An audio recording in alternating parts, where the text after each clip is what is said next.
Welcome back to An Amber a Day, the Functional Nutrition Podcast. I am your host, Amber Fisher, and today is a very exciting episode for me personally, and hopefully for you too, especially if you are a longtime listener, because today is a little bit of a milestone episode. We're celebrating today.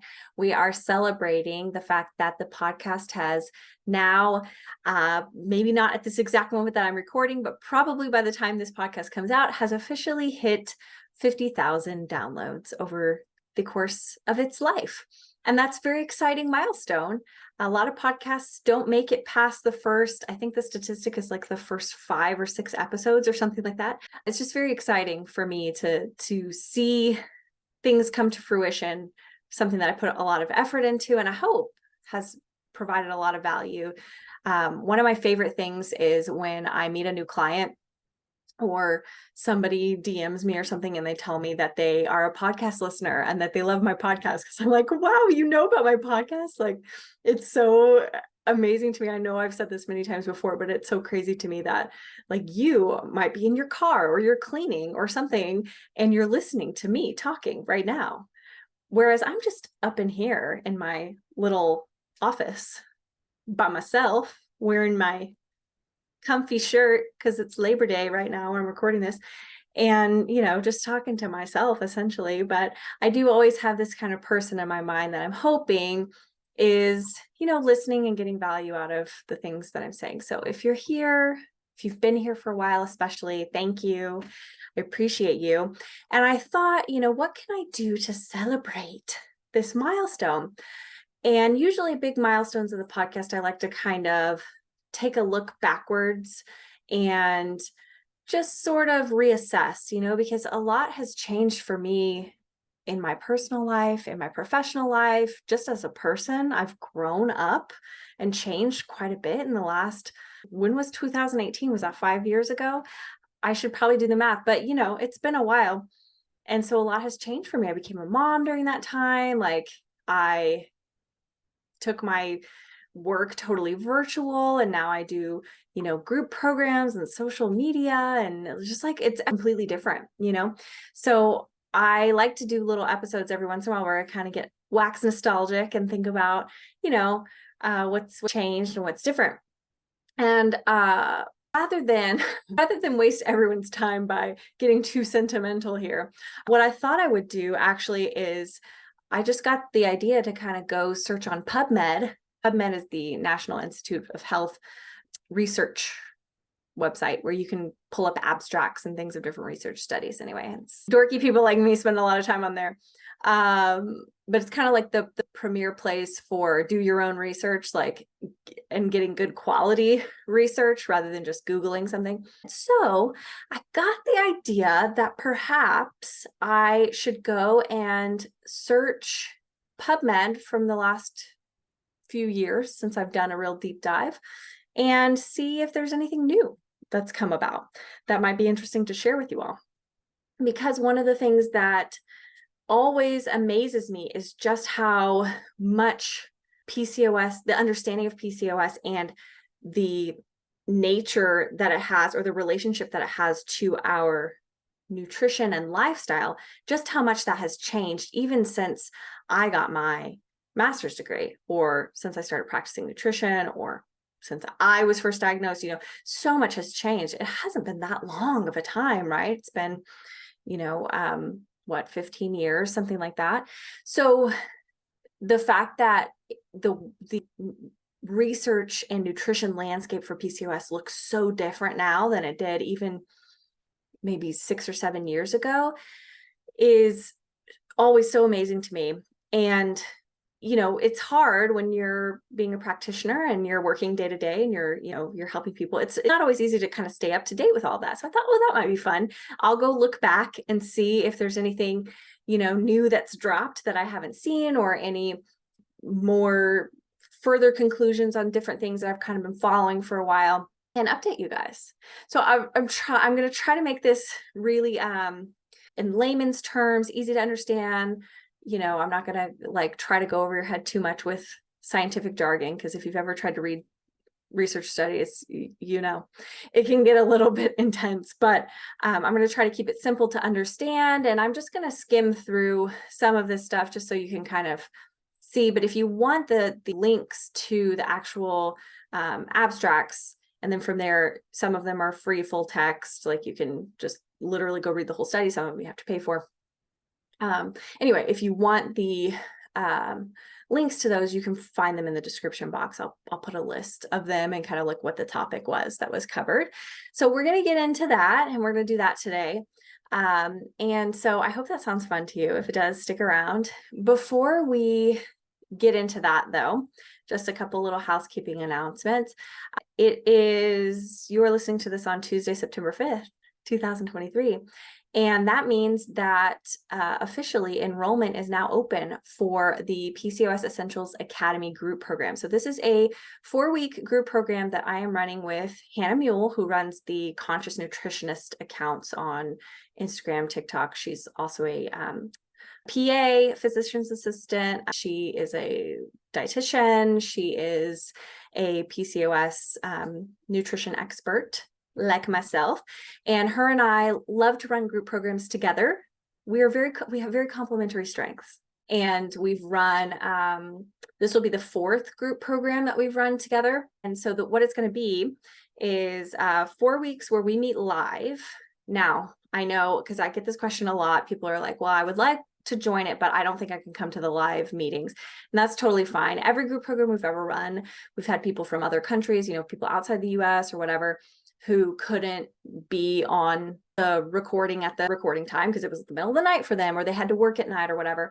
And so we do record every meeting and we post them the next day. So if you're enrolled in the program, you can do that. You can watch the recordings and you'll still have access to like the group chat, and you'll be able to get your questions answered by Hannah and I.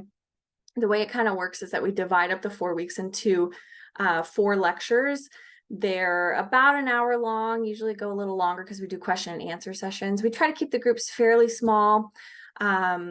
Usually we have anywhere from 10 to maximum 20 people that we've had in the past. So we try to keep things on the smaller side so that you can get more individual attention. And either Hannah or myself will do a lecture on PCOS topics that are, important, and we'll guide you through it the way that we would if you were a one-on-one client, it's coaching just in a group setting, right? So we will teach you all of the specific information that you need to know.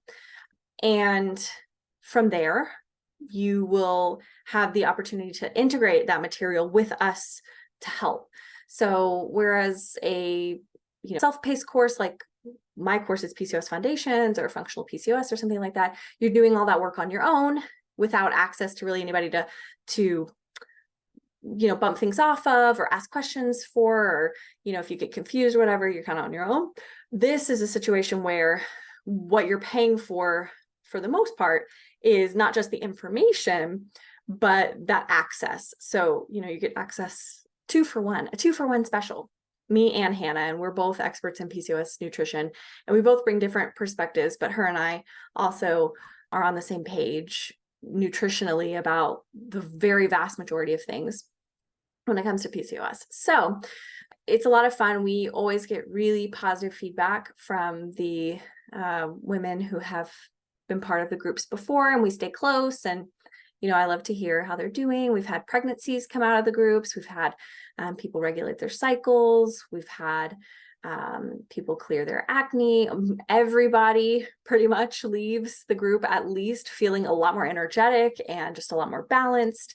And so it's going to be a great program. Since it's 4 weeks, we are going to be jamming a lot of important information, but we're going to make sure that you guys have everything that you need so that you know what to do. It comes with meal plans, grocery lists, recipes for every day of the program, and along with like a lot of different resources and documents and just different things to kind of help you integrate. You'll have access to everything for a full year. So even if you can't attend live, you got access to it. Okay. Enough of my little spiel, but if you are interested in joining us, enrollment is going to close on September 15th. So you don't have a terribly long time to decide. And if we fill up, we will close registration. And we've had to do that before. So definitely get on it if you're interested. It is a little bit more budget friendly than some previous groups we've run, just because it's a bit shorter. So anyway, if you've been waiting for that, here's your chance. The link to the page with all the information is in the description box of this episode. So check it out. I would really love to see you. I love meeting everybody in the group. So I think it's a lot of fun. Okay, let's get into today's episode, shall we? So I'm going to pull up my little Google Doc that I have here, where I went through these different research studies and kind of divide them up by topic. Just because a research study exists does not mean that it's well designed or that the conclusions are accurate. And this is one reason why just because you see one study come out doesn't mean that everybody changes their opinion. A good example of this is the debate about eggs, right? Over the last 30 years, nutrition science has flip-flopped on eggs. Are they good for you? Are they bad for you? Are they going to raise your cholesterol? Are they not going to raise your cholesterol? Like, what's the deal? And this is because with each research study, research usually starts in animals, then it moves into human studies, smaller human studies, then it moves into larger human studies. One good sort of way to look for research is to start by looking for what are called meta-analyses. Meta-analyses are when people look at the wider body of evidence of various research studies on a particular topic, and then they analyze all of that and put that into a research study. So it's kind of like condensing down and weeding through the evidence of multiple research studies. Meta-analysis is one of the better things to look at when it comes to just looking for research evidence of something. Anyway, a meta-analysis is a good place to start when you're searching for a large body of evidence sort of condensed into a pretty package for you to sort of read. And that's what I pulled today. I went and I pulled meta-analysis from the last couple of years. I went back into 2021. I was going to go all the way back to 2018 when the podcast started, just for kicks, but there was too much. So I got tired after going to 2020. And I'm like, okay, I know the research up until that point. So let's just go 2021 to today. And specifically, I picked out studies that related to nutrition in some way. So of course, there are tons of studies that have come out on the role of metformin, for example, and positive stuff with metformin, or metformin and spironolactone together versus just metformin alone, things like that. There are studies on birth control. There are studies on, I saw some interesting studies on IVF, miscarriage rates, some interesting studies on cancer risk. Surprisingly, almost the majority of the studies were about nutrition in some way. Either they were about like a certain supplement, or they were about a certain element that related to nutrition. So we pulled some studies on the gut. We pulled some studies on weight loss. A lot of the weight loss ones and the next category, which is nutrients in general, kind of overlap. Most PCOS studies are going to account for weight in some way. Then I have a whole category on nutrients, which is mostly just like different components of plants or supplements themselves. And then we pulled some lifestyle studies. So there's a study on exercise, study on sleep, that kind of stuff. So I just did a little sampling of what I thought was the most interesting. Definitely not all of it, but hopefully you will find some of this interesting. And I think a lot of this is really fascinating for me, just to kind of watch the change in what's being said. Because when you read an abstract, from year to year, you can watch the change in the kind of scientific community's view about different things over time. So if you look back 10, 15 years, studies on the gut and PCOS, it's going to be very a mixed bag, controversial, not enough evidence, whatever. Now we're finally starting to get some meta-analysis that are really confirming a lot of the things that nutrition professionals have been saying about PCOS for a long time, which is that inflammation and gut health are intricately connected. And, the catch-22 cool thing, but also bad thing about that is that, nutrition is something that plays an integral role in our gut health. That's good if you're wanting to change your nutrition and you're working on it. It's not great if you want to pretend that nutrition plays no role. But I just find it very, very interesting how many studies were actually related to diet, exercise, nutrition in some way. Because when I was diagnosed with PCOS, the consensus at large was that it played no role at all. And it was kind of like almost seen as kind of hokey or pseudoscience-y to suggest that changing your diet could do anything for your PCOS. But now we know, of course, that PCOS is primarily lifestyle based, at least if you want to modify it. Of course, there's a genetic component, there's questions to be answered about why do some people develop PCOS versus others, even if they eat the same diet? Well, because there's the genetic component here. But when it comes to managing symptoms and reducing symptoms, it plays a huge, huge role, to the point where, most of these studies are about different things that can be done with a diet or different supplements that can be taken. And supplements are usually just different herbs or they're different foods, right? Concentrated into little pills. So let's get it, shall we? I think I've been rambling about this long enough. So a couple of the studies on the gut were interesting. So the first one was looking at microbial diversity. So what does that mean? In our digestive tract, specifically our colon, is a community of bacteria and other organisms, not just bacteria. There's also fungi in there and different stuff, but bacteria make up the majority of it. And these bacteria are all different types, species, whatever. And they kind of exist in harmony or balance with each other. And depending on your diet, your life, even things outside of your diet, like stress, trauma, exercise, all those kinds of things, they can all manipulate the balance of those gut bacteria. And the importance of that is that those gut bacteria play a very large role in your immune system, your immune health. About 80% of your immune cells sort of reside there in that bacterial environment. And so if the bacterial balance is off, or the diversity is decreased, meaning you don't have as many bacteria in there, then those all spell out sort of negative for the rest of your overall health, including and especially your inflammation levels, because your gut and your immune system play a big role in that sort of creation of inflammation. We know that in PCOS, we tend to have low-grade inflammation going on. So this meta-analysis found that over 14 studies demonstrated that those with PCOS possess significantly lower microbial diversity compared with controls. So that means compared to people who don't have PCOS, healthy adults who don't have PCOS, those with PCOS tend to have a lot less diversity. So a lot less bacteria, which means that their guts are not as resilient. Their immune systems may not be as resilient, and that could feed into, more inflammation. Of course, I'm making jumps here, but that's where I usually take any kind of gut study. If I'm trying to figure out how can I implement this kind of information into the change that would occur in a person's body, it's what can I do with nutrition to increase the diversity?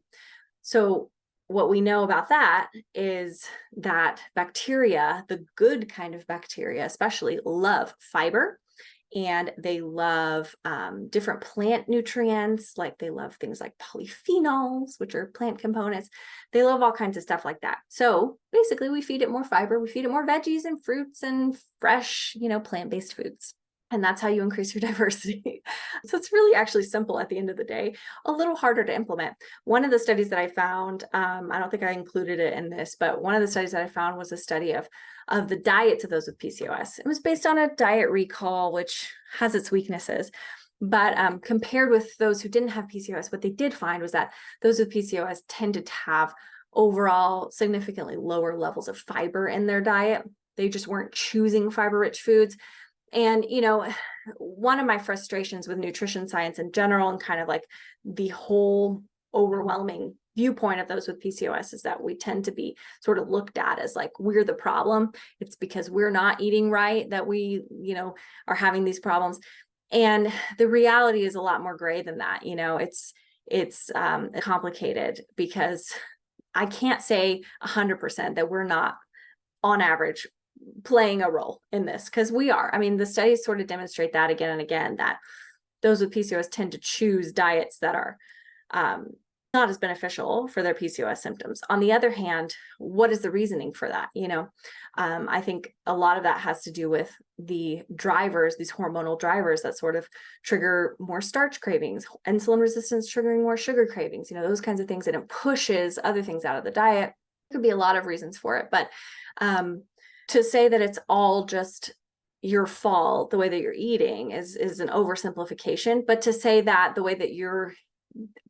on average, those with PCOS are eating super, super healthy, and to suggest that they're not is blaming or whatever. Both of these things are not true, and both of these things are true. Like, there is an element of responsibility here, specifically in fiber consumption, which we can see in a lot of studies. So that's what this one says. It says lower levels of diversity. Then there was another study that found dysbiosis in PCOS, which we already knew, but it was nice to see a little bit more. Dysbiosis would be imbalanced bacteria in the gut. And so this, what the study says is that gut dysbiosis in PCOS, which might be characterized by the reduction of short-chain fatty acid producing and bile acid metabolizing bacteria, suggests a shift in the balance to favor pro-inflammatory rather than anti-inflammatory bacteria. Essentially, what that's saying is that because of the imbalance of the gut bacteria, the particular way in which they are imbalanced, which is driven by a multitude of factors, diet choices being one, those with PCOS tend to have bacteria that are more inflammatory. So they're producing more inflammation via the gut, which, could have told you that, but it's nice to see it on a meta-analysis though. So those are the ones that have come out on the gut in the last couple of years. Now, one more kind of related to the gut is about IBS risk. So, any girly with PCOS can tell you that the majority of us are dealing with some IBS or some irritable bowel stuff. Not everyone, but most of us are. And so this analysis indicated that is likely the case. So it revealed an almost 2 times higher risk of IBS in comparison with controls. So they said there's a significant association between PCOS and increased odds of IBS. However, more high quality and well-controlled research is essential to increase the robustness of our conclusions.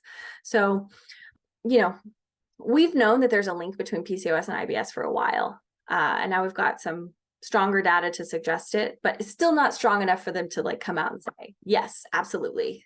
With PCOS, you're probably really at risk for IBS. Nevertheless, interesting to see. All right, so then there were a couple of studies that were specific about nutrients and weight loss, and I found these interesting. There was one about cinnamon that showed that the results of the study showed that supplementation with cinnamon significantly reduced BMI and body weight, and the impacts were greater in doses of more than or equal to 3 grams a day. So this one was really interesting because it's like a ton of really high quality evidence that cinnamon impacts much else, but it did definitely show an increase in body weight, which long-term could improve insulin resistance. And since I know that weight loss is such a hard thing for a lot of us, I just thought that was interesting. So maybe add a little bit more cinnamon to your diet. The other study was on green tea, which you guys know I'm a lover. Matcha is just powdered up green tea, by the way, if you didn't know. So it's a little bit, stronger than just green tea on its own. But they found with regular, I think it was daily consumption of green tea, that they found a significantly lower body weight. They found differences in body fat percentage, body mass index, daily caloric intake, waist circumference, hip circumference, and waist to hip ratio. And they found that green tea has potential positive effects for the reduction of weight.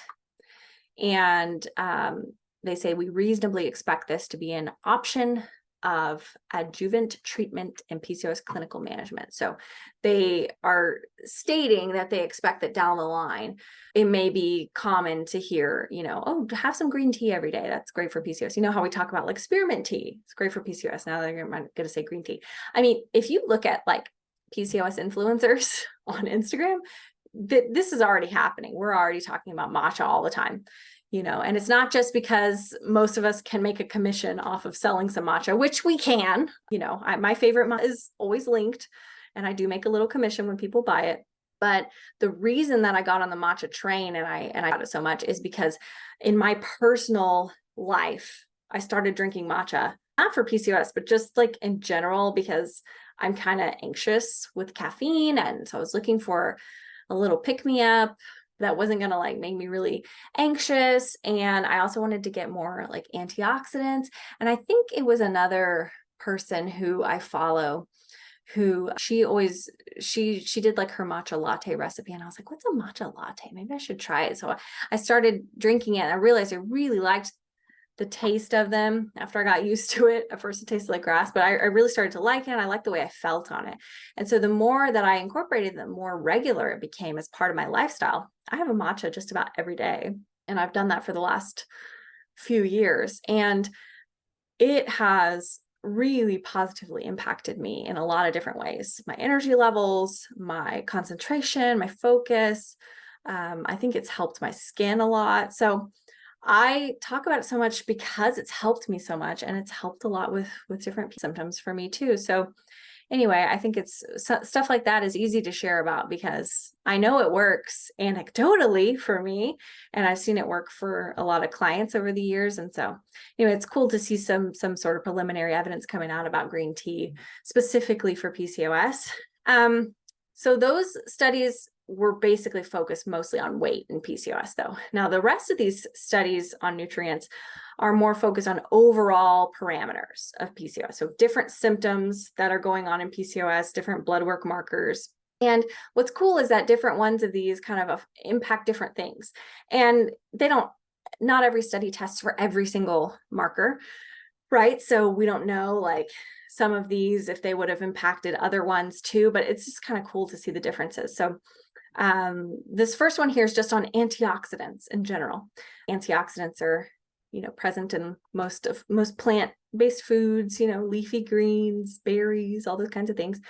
So they found that supplements with antioxidants, which would be, I don't actually know the specific antioxidant supplement that they used, but there are a lot of different antioxidants out there. People use often Inositol. That's one that I recommend a lot because it helps produce glutathione, which is a key antioxidant.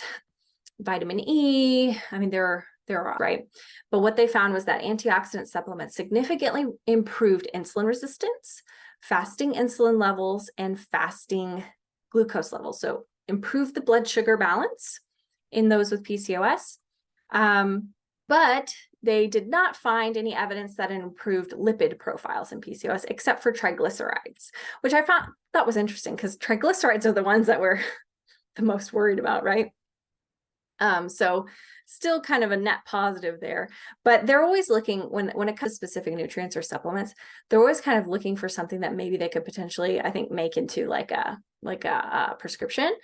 I mean, I don't know that to be 100% the case, but that's sort of like what I'm assuming. And so they're measuring different markers. Is this enough? Like, does it do enough that it would be worthwhile to kind of like recommend that people take something like this all the time? And antioxidants significantly improving insulin resistance parameters, that's important for PCOS.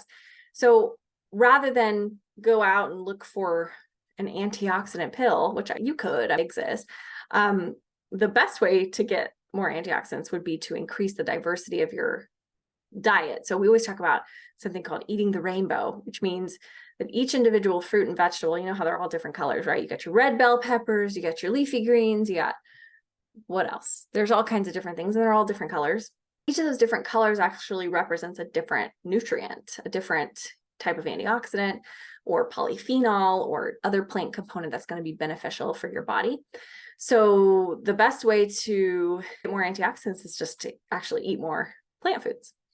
So you can get, I just find that interesting because if you increase the antioxidant content of your diet, you can see a direct connection between the fact that it might also improve your insulin resistance. And I just think that's really cool. So another one is on CoQ10, which has been around in sort of the ethos about PCOS for a while. And the conclusion says that based on the current evidence, it could be considered that the addition of CoQ10 is a safe therapy to improve PCOS by improving insulin resistance, increasing sex hormone levels. So it increased FSH, follicle stimulating hormone, reduced testosterone, and improving blood lipids. So reduced triglycerides, LDL, and increased HDL, which is sort of like your good cholesterol. So CoQ10, I've been using with clients for a while. When it comes to supplementation, one of the key things to remember is that just because it says that it contains CoQ10 on the bottle doesn't mean that it's going to be that helpful. It simply because supplements are not super well regulated with a lot of things. They're not real well regulated. But a big thing that I find people doing is they're just like, oh, I should take CoQ10. Okay. And they go on Amazon and they're like, CoQ10, they just search, and then whatever's like the cheapest one that comes up, they're going to buy that. The potency is important, right? So with something like CoQ10, I mean, you can get ranges of milligram amounts, and the cheaper the supplement, generally, the less potent it is. So, if you could be taking something every day and it might be helping, but if the potency is not strong enough, is it really going to do that much for you? This is why when it comes to supplementation, I'm big on kind of a you get what you pay for attitude. And, I know that gets tough with supplements, can be very expensive, especially good quality ones. But that's why I recommend all my supplements through FullScript, which is a practitioner specific sort of supplement wholesaler, I guess. And they only carry certain brands that are more what we would call therapeutic grade. So they're going to be higher potency, higher quality. They're going to be third-party tested, so they don't have a bunch of lead in them and stuff, which is a big problem in the supplement industry. Anyway, that's another story for another time, but be careful about taking any of this information and being like, okay, I'm going to go to, I don't know, H-E-B and buy the Nature Made CoQ10. It may help, but if you're looking to really target something specific in PCOS, or you want to take a supplement and it actually do something for you, I generally think sticking to one thing that you can pay more for the higher quality, more potent version of, as long as it's safe to do so, don't get yourself into trouble taking too much of something, is the better option than being I'm going to take this really low quality CoQ10 and this and this and this and this and this. Now you're going to get more bang for your buck by just spend $60 on the really good CoQ10 and just don't do the other stuff, or do the other stuff later, or fix your diet or whatever it may be. Another study on curcumin showed that the ingestion of curcumin decreased body mass index. Love that for us. Improved the fasting glucose, the insulin resistance, cholesterol, and interesting enough, C-reactive protein, which is a marker of chronic inflammation. So that was cool. One sort of little piece of evidence that curcumin could be potentially something helpful for inflammation. We've known this in the sort of functional nutrition space for a long time. A lot of the anti-inflammatory sort of compounded supplements that you'll see on something like FullScript, if you search inflammation, are going to have curcumin in them. There's a product that I use a lot for if I get a headache or something, that has a lot of curcumin in it, and it'll knock it right out, because it's kind of a similar effect to ibuprofen, right? But just in a somewhat more natural way. So anyway, I thought that was interesting. There was also a study on omega-3s, which come from fish consumption. And this one found that if you didn't take the fish oils for more than 8 weeks, it could improve the insulin status a bit, but you would get the most effective use of that fish oil supplement for alleviating metabolic issues if you took it for longer than 8 weeks. And I included this one because we've known forever that eating more fish is good for you. Everybody talks about that, right? But what I thought was interesting was their kind of conclusions here, that based on the different studies, they could tell that, there's studies that were shorter, it started to show maybe a little bit of improvement, but the longer that the person took the fish oil, the more improvements happen. That makes logical sense, right? But a lot of nutrition studies or supplement studies, unfortunately, are kind of designed in a very short period of time. There's a lot of reasons for that. People are not super compliant about taking things, and it can kind of mess up the study and whatever. But what I always tell my clients as a practitioner is, like, if you're going to do a supplement, give it 3 months at least before you give up on it or before you change to something else, just because supplements are not like prescription medications. They can work. They can do a lot. If they couldn't, then there wouldn't be so many warning labels about them and stuff. If they were totally benign and couldn't do anything for you, they just flushed right out of your body, there wouldn't be so many problems with people, I don't know, overdoing it on vitamin D or whatever. So they do something depending on the potency again, but you're not going to get very much out of a supplement if you take it once a week, or you forget it, or you're just not taking it that often. You're not sticking with it. You're taking one bottle of it and then giving up. They're just not going to do much for you unless you're consistent with them. It's very similar to eating your fruits and veggies.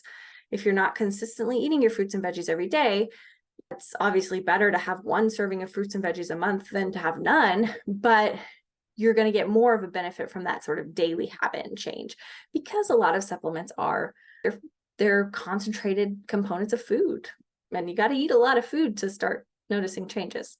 Anyways, so I thought that one was interesting to include. Another one that I thought was interesting on folic acid, I found that folic acid supplementation, so folic acid is a B vitamin that's in a lot of prenatals, improved BMI, and in those with homocysteine levels higher than 15, and in women with PCOS.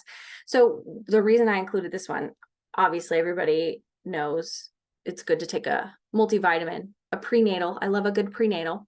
But what I thought was kind of interesting here was, and of course they didn't specifically say this, but the connection, because those with PCOS do tend to have higher homocysteine levels. Homocysteine is kind of a inflammation marker, but it also can be high in those who have the MTHFR gene mutation, which is a gene mutation that makes it difficult for you to methylate or properly break down B vitamins.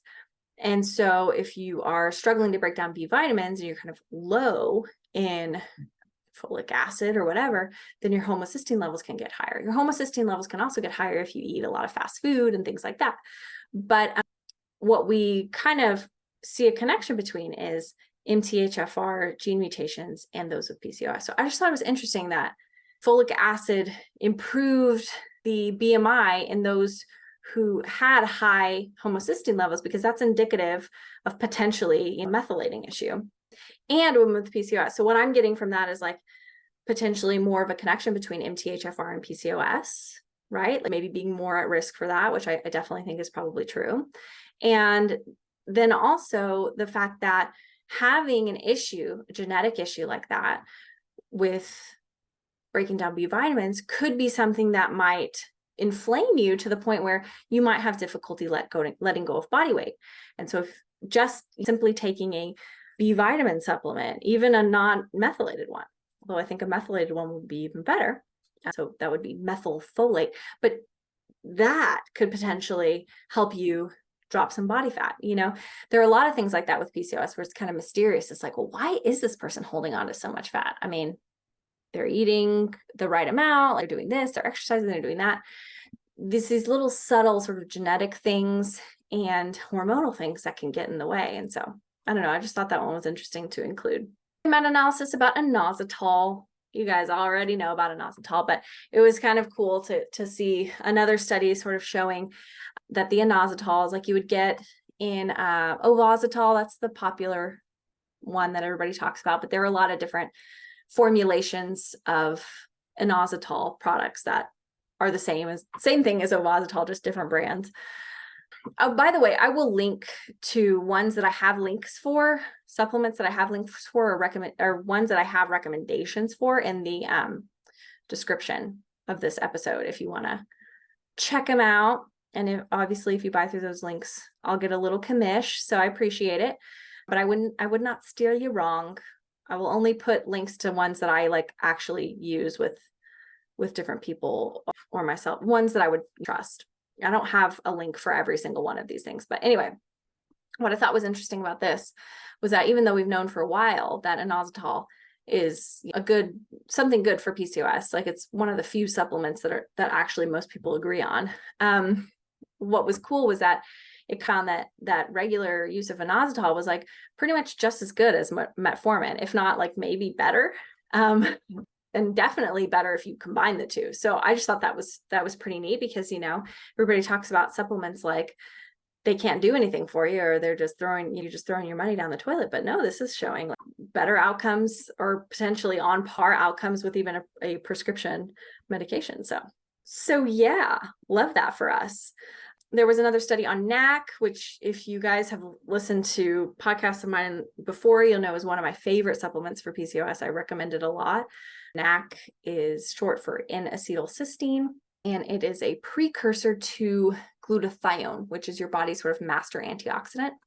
The reason that I usually recommend taking NAC rather than just glutathione is that glutathione on its own is not real well absorbed, so you don't get as much out of it, whereas NAC is going to convert to glutathione in the body, and you tend to get better conversion results that way, so you get more benefit.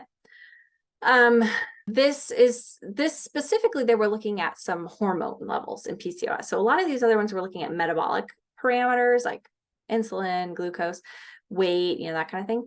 But this one was looking specifically at hormones. So it found that NAC significantly reduced total testosterone levels, increased follicle stimulating hormone levels, which we like, and estrogen levels. Now, if you're estrogen dominant, don't get freaked out about that, because estrogen is a complicated subject. So this is an increase in beneficial estrogens. But it's nice to see that kind of thing. You know, because people are on the fence, I think, in general about like how beneficial it is for PCOS or not. And I think a lot of it has to do, honestly, with the fact that there are different phenotypes of PCOS. And so those who have more of an inflammatory style of PCOS are going to benefit more from those antioxidants, NAC being kind of one of them, versus if you're very sort of insulin resistant, you might benefit more from other things. But yeah, I just thought that was a nice one to see, a little bit more evidence for NAC. Response for resveratrol, which is also a component of plant foods. You know, resveratrol, they talk a lot about with like red wine, right? But you really get more of it from things like dark chocolate or berries, dark berries. It's kind of that dark grapes, that kind of thing. And so they found that resveratrol was effective at reducing levels of testosterone, luteinizing hormone, and DHEA sulfate, DHEAS. So resveratrol was also helpful in combination with other treatments for hyperlipidemia, so high cholesterol, stuff like that. So another plant food. Okay, so those are the nutrients. I don't know how long this podcast has gone on. It may be too long. If I put this into two parts, it's because I feel like I've been talking forever about reading these studies. I hope if you are still here, you are invested, and I love you for staying. But last couple things are lifestyle related. So exercise and sleep. So there were a couple of studies on that I thought were really interesting. So the exercise study found that exercise could significantly lower these serum levels of C-reactive protein. So CRP, remember that's that inflammation marker. And especially in individuals who were older than 30 years of age, it was really, really helpful. So we've talked before about as you age with PCOS, inflammation becomes more of a problem typically. And so you need to alter things to kind of focus a little bit more on that. And what's cool is that we know that exercise improves insulin levels, but it's nice to see that it also can improve inflammation levels. They don't specifically say what type of exercise, just regular exercise. And the more that I read about exercise, the less convincing I find the evidence that you need to only do gentle exercises for PCOS. I've never really totally believed that. What I do believe is that you should not push yourself too hard. I think a lot of us with PCOS kind of have like body image stuff, and we tend to be perfectionists. And so sometimes we can like really overdo it. I know I do pole dancing, which is like, it's like a type of acrobatics. Like you're up on the pole, you're pulling your body and all that. And I was thinking back to how, when I was really, really invested in it, I was going like 4 or 5 times a week, and I kept injuring myself, even though all the people around me weren't. Well, part of the thing about it is that with PCOS, you got to be gentler with your body. You have to give your body a little bit more time to recover from things. So there's a fine balance with that and with not doing enough. But inflammation is kind of a big key here, because working out, tearing muscle fibers is a little bit inflammatory. And so there has to be enough rest. And that's why I'm not like huge on waking up at 4 a.m. to go to boot camp. I just don't think it's that good for your hormones. Anyway, that said, any kind of exercise that you find fun is going to be beneficial and can help to reduce your inflammation. The last one was a sleep study, which I love, because obviously we've been talking about stress and sleep and how that impacts your hormones for a while. But this one found that specifically in those with PCOS, not getting, having sleep disturbances, which was more common in PCOS as well, was associated with having significantly higher cholesterol levels, glucose levels, having a higher BMI, like all these different things, that waist circumference. And so sleep is multifactorial, right? Sleep disturbances are like not always your fault, especially if you have a good bedtime routine and you're trying to get enough sleep, but you can't. That's another issue. I do have a podcast about that, by the way. You may want to look back at like if it says anything about like adrenals, cortisol, that kind of stuff, that'd be interesting for you. But having more sleep is going to be much better for the balance of not just your energy, but also these other factors. And it just lends credence to the idea, once again, that getting enough sleep is just as important as eating well or exercising for PCOS, because if you're not getting enough sleep, you're raising your risk of this other stuff. And it can be a vicious cycle. So if you are not getting enough sleep because you're not placing it as a priority for yourself, place it as a priority. If you're having other issues, look into your adrenals. Anyway, so those are some of the studies. I hope you found this interesting. I definitely found it interesting perusing them. And, if you've never checked out PubMed, you might love it. You might have the time of your life on there. So definitely look at it if you never have. Definitely a much better place to go if you ever have a question, rather than just Googling stuff, because, anything can come up on the internet. But yeah, thanks for being here. Thank you guys for being one of those 50,000 downloads. I appreciate you. And if you haven't yet, if you enjoyed this podcast, please leave a review. 5-star reviews really help the podcast. I'd love to get to 100,000 downloads, right? Gotta have a motivator for me. So yeah, if you haven't done that, please do. And if you are interested in joining that group program, definitely check that out. Would love to see you. And yeah, thanks for being here. Talk to you guys soon. Bye.